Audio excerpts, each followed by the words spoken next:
Vous allez bien? Très bien, et vous? Oui, très bien. Donc, ici, nous sommes éclectiques. Nous lisons et regardons de tout.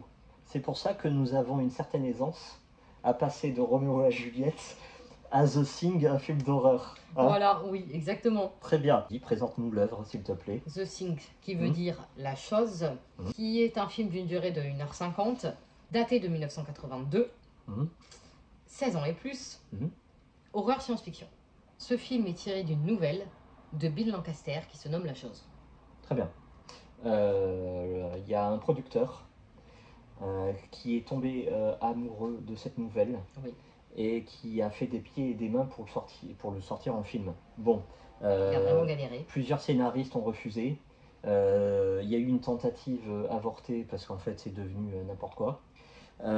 Et arrive 1982 où, attention, grosse année pour le cinéma. C'est-à-dire que Alien a ouvert la voie aux films d'horreur. Oui. Donc du coup Hollywood voulait que des films d'horreur. Et en parallèle de The Thing est sorti E.T. Par Spielberg. Donc là, nous avons les deux visions. D'un côté, les extraterrestres sont gentils et mignons, faut les sauver. E.T.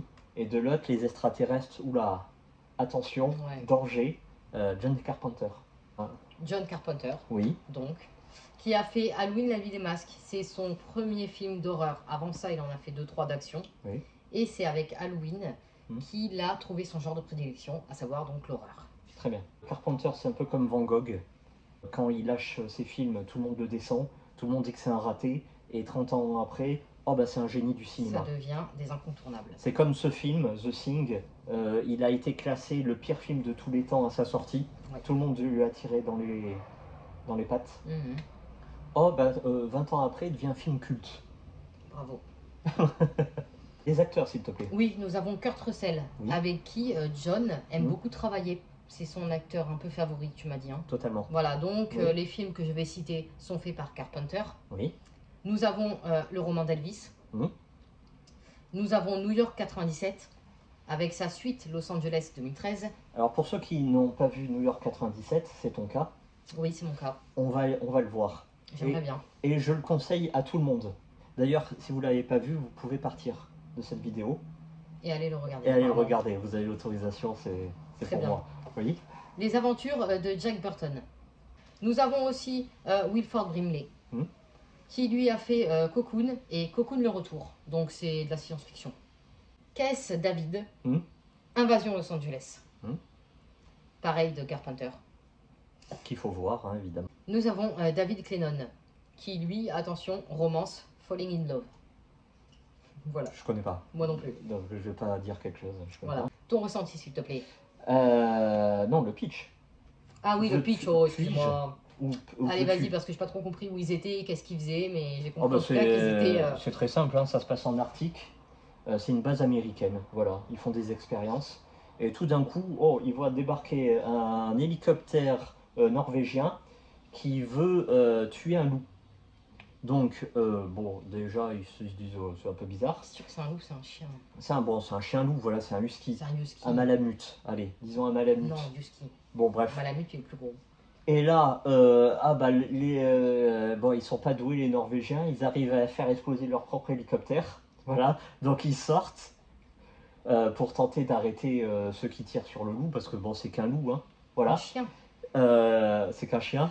Et là, le soldat norvégien, lui, il tire carrément sur un type en voulant... Bon, c'est une scène un peu cocasse. Voilà, ils ont des pieds à la place des mains. Résultat, tous les Norvégiens sont morts, le loup est toujours vivant, et il se fait recueillir par la base américaine. Donc, merci pour ce très beau pitch, droit au but. C'est un très beau film, on ne peut pas dire que c'est un huis clos parce que ça se passe en extérieur, mais on reste en Antarctique, en plein milieu de la neige. Dans la base. Avec toujours les mêmes personnages. Il n'y a jamais une personne extérieure qui va venir. Attention, il n'y a pas une femme dans ce film. Bon, c'est un film de 82, c'est un boulot d'homme, voilà, on a compris.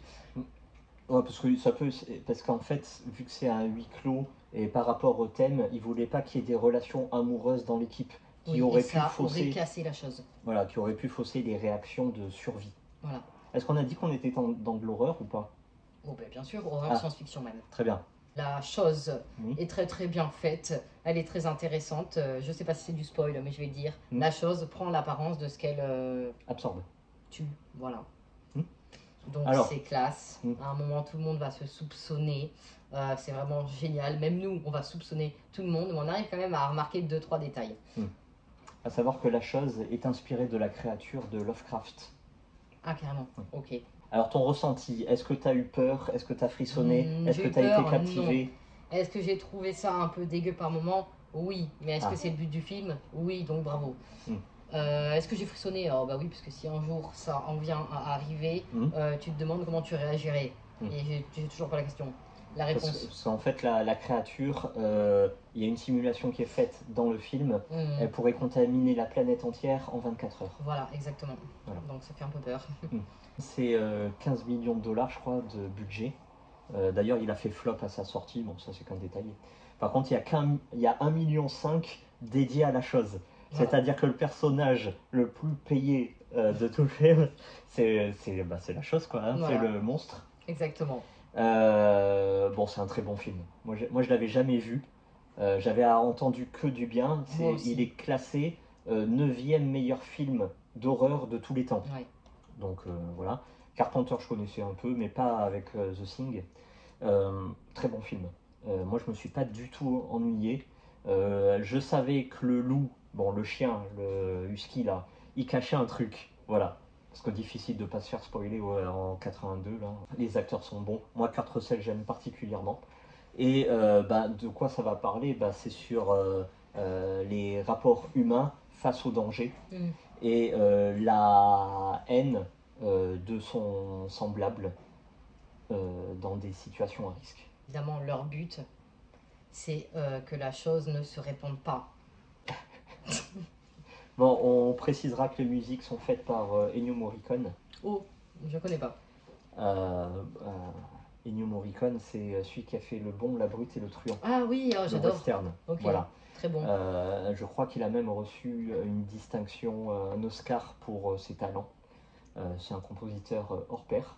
Et la musique colle particulièrement bien. Oui, toujours. À chaque fois qu'il y a du suspense insoutenable, c'est par le visuel, mais aussi par la bande-son. C'est ça. Tout joue. Notamment l'entrée, où en fait on a les percussions très fortes, très profondes, très graves, très rythmées. Je sais pas si tu te souviens de la scène d'entrée là. Avec les vieux effets.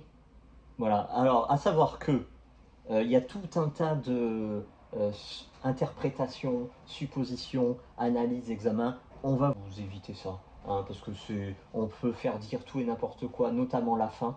Tout le monde s'est cassé la tête pour savoir qui est la chose à la fin. Tu te souviens de la fin? Moi je pense qu'il n'y en a pas, c'est fini, il n'y a plus de choses. Ah, voilà. Bon, alors certains disent que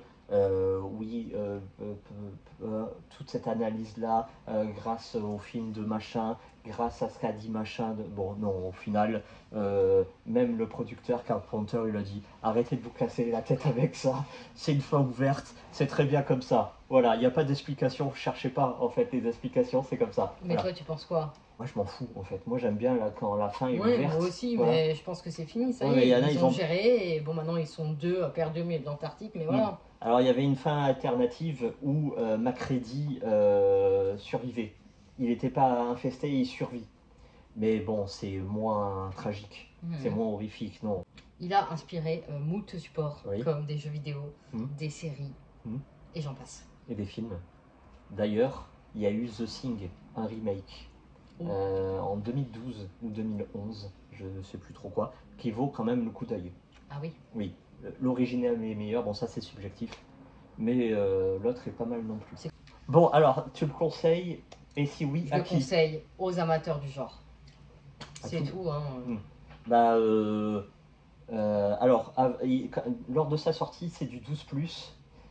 Aujourd'hui, c'est du 16+. Pourquoi? Parce que en vrai, ok, il y a des scènes vachement sanglantes. Mis à part ça, bon, 16, c'est un petit peu fort, non? Ouais, mais 12, c'est un peu léger. Hein. 14, si vous avez 14 ans. Ouais, 14, c'est bon. Voilà. Je pense, hein. Très bien. Bon, et bien merci. Et à bientôt pour New York 97. À très vite, oui, j'ai hâte. Et Insidious 5 toujours, hein, en attente. Allez, à bientôt.